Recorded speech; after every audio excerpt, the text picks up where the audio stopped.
Hi, Marianne Sinombrino here from Narberth Family Medicine and Acupuncture Center.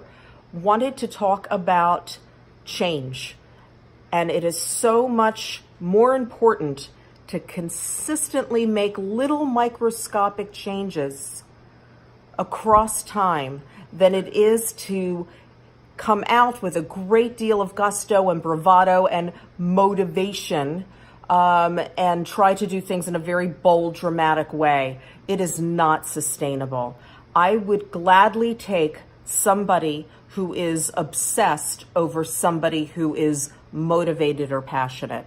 Somebody who's obsessed has made a commitment for the long haul, that they are going to focus on their health and make their health a priority. And every single day, do something very, very small that benefits your health. One thing may be that before you go to bed every night, you put a glass of water on your nightstand, and first thing in the morning, you give gratitude for having made it through the night, and you drink that whole glass of water.